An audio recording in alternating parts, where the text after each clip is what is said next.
everybody. We are starting a new unit in math, and our unit that we're moving on to is area and perimeter. We also have something very exciting. In my videos, you can now see me at the bottom corner here while I'm teaching. So it's kind of like we're in the classroom. You get to see my face while I walk you through the activity. Our learning goals for math this month is we're going to be using inquiry skills to determine area and perimeter equations. I will be reminding you how to do that in next week's slides, as this week we're just building our zoo, so we don't need to worry about that. You're going to solve area and perimeter equations using problem-solving skills. And again, those will be in the next few weeks because we're just going to be building our zoo this week. So you clicked on our mini lesson for Build a Zoo, and I've given you your steps. So you're going to watch Build a Zoo mini lesson, which you're doing right now. Then you're going to click on week 5, Build a Zoo Google Slides, which I'll show you in a second. You're going to complete all the worksheets in that package, and they're due Sunday, May 10th. So about a week from today. Okay, there's my contact information if you need it. And we are going to take a look for our work this week. So you're going to go to classwork, math, Build a Zoo is right here. I also placed our YouTube link here so that it has quick access for you if you just have a question that you need to go back and look. So you're going to click on week 5, Build a Zoo, and that will bring you on here. So our very first step, as you can see, I have put little texts in the box here to give you your steps for what to do, okay? So this one, for our first page, name a zoo, we're gonna double click the text box. So if I double click this text box, it pops up, okay? And I named my zoo Miss S's Zoo, and I changed some of the fonts. So if you wanna change your font, that is right here. To change your font size, that's located right here where you see the 30. And then you can always change your font color by under the A. If you click on that guy, it will bring up all your color choices. So I have finished naming my zoo, so I'm going to move on to the next step. These are my zoo design introductions and my instructions for what I'm going to be working on this week. So, like I said, as you can see in the bottom, your instructions are here to make it a little bit easier for you. So the board of directors at Zooville have decided to upgrade their facility. They want help to design a brand new zoo for everyone to enjoy and have asked for you to be the lead architect. The board of directors also have some other requirements. So this is what is going to be in your zoo, okay? These requirements are also on a checklist a little further down, and I will show you that in a minute. So your requirements are as follows. You need at least 6 animal exhibits. There must be an entrance, at least 1 park, an aquarium or reptile house, a restaurant, 2 snack stands, walkways throughout the park. There must be a set of bathrooms. You need at least 1 gift shop, and you must create a map key or a legend to tell me what each of your shapes is.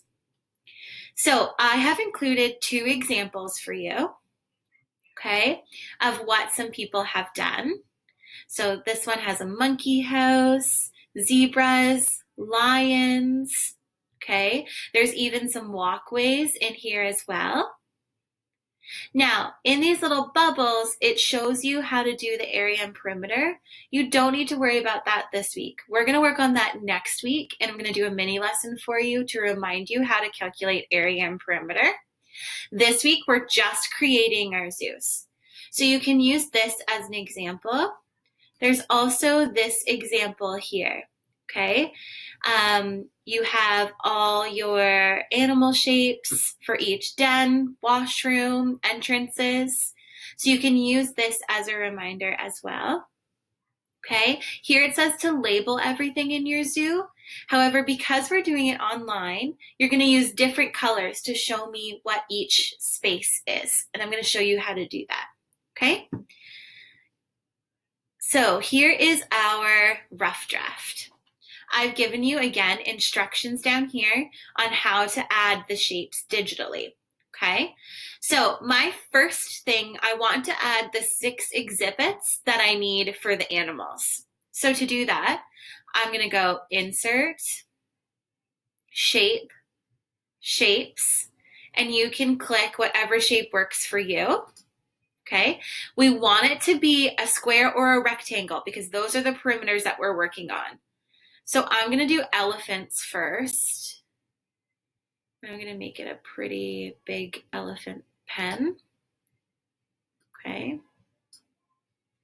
I'm going to put it in these squares. Now, the great thing about these rounded shapes is you can see how many squares it takes up. So if that helps you, I would use it. Now, I want to change the color of this because I want to know that this color will be elephants. So I'm going to go to the paint can and I'm going to make my elephants red. Okay? So that's done. Now, if I go to my checklist here, I can put in my first habitat. So I'm going to write in elephants. And I can change that to the same color that I used for my shape to make it a little bit easier, okay? So I'm gonna do that for each 6 animal exhibits. Now, I have some other requirements. I need to make sure I have an entrance to my park. So I'm gonna do the same thing that I just did with the elephant. I'm gonna go Insert, Shape, Shapes, and I'm going to click on another square. And I want the entrance of my park to go here. So I just did the same thing. I can adjust it a little bit.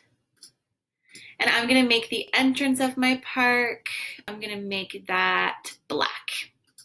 Okay? So then I go back to my checklist and I can just put a check when I'm done, or I can just write done. And I'm going to change that color to the same one that I've used. Oh, wait, we're not going to be able to see so I'll just change this to white and change that to black. Okay? Now, once you've filled all the shapes on your rough draft here, make sure you have all your requirements. Okay? I'm then going to create my legend. So if I go down to slide 8, there's my legend.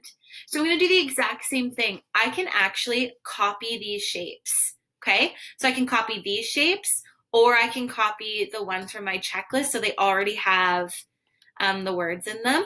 You're going to right-click, copy,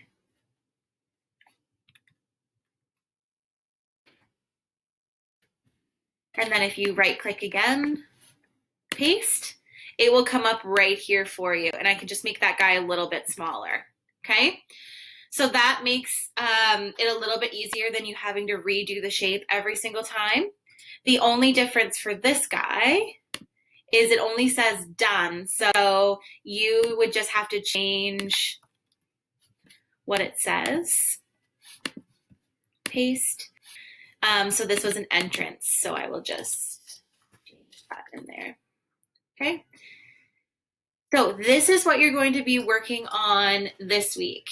I have also given you another version here if you want to do it again, or if you want to bounce some ideas between 2 different versions. However, if you just want to use the rough draft, that is okay with me as well. Okay? So that's what you're working on math this week. We're not worrying about the calculations. That will be next week. I just want you to work on building your zoo. I'm going to be checking in every single week. So again, this is due Sunday, May 10th. I will look at them on the 10th to make sure that you are on the right track and ready for the calculations for Monday, May 11th. Okay? Good luck, everyone. And if you have any questions, you guys know you can text me, email me, phone me if I'm not responding right away, or you're also allowed to reach out to Miss Barnes or Mr. Watt if you need extra help. Good luck, and I hope you like this week's assignment.